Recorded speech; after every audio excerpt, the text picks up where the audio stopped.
kaj paziti pred Bambergom? Ja, pač nekaj časa za pripravo še nismo imeli, no. Danes smo sicer pogledali ta video analizo, pa malo odsekov iz prve tekme. Tako da pač, ne vem, vemo, da bomo mogli zaigrati borbeno po naših najboljših močeh. Kolikor smo to zaigrali na prvi tekmi v zadnji četrtini, edino tako lahko računamo na zmago. Kako se pa ti te prve tekme spominjaš? Nekaj porast na statu? Ja, pač ne, prve 3 četrtine smo igrali res tako medlo, brez energije. Na koncu smo pa, pač bila je razlika že 25 točk, na koncu smo pa pokazali, da se tudi z Bambergom da igrati, ne vem. Igrali smo res borbeno, ne vem, po naših najboljših močeh. Pa smo jih skoraj ujeli, tako da mislim, da se lahko enakovredno kosamo z Bambergom in upam, da bomo to tudi dokazali. Kaj pa zate pomenijo take tekme, ki so pomembne, ki odločajo na napredovanju, kako se jo ti lotiš?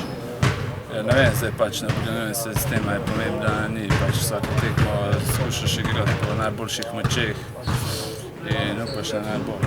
S formo si zadovoljen?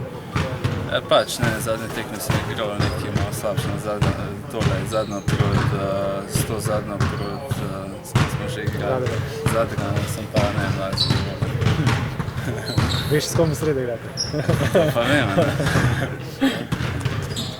Kam pa bi v mestu tako primerjavi z Bayernom, recimo Bamberg, če primerjaš, kam misliš kvaliteta?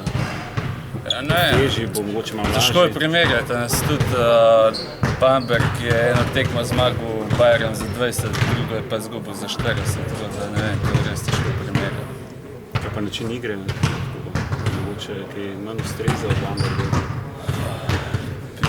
Težko tole govorim. Pač ne vem, vsak nasprotnik je lahko neugoden, ima ene svoje prednosti, ene slabosti, tako da tudi Bayern ima ene prednosti, ene slabosti, tako tudi Bamberg. Treniral si odigral tako pravo tekmo?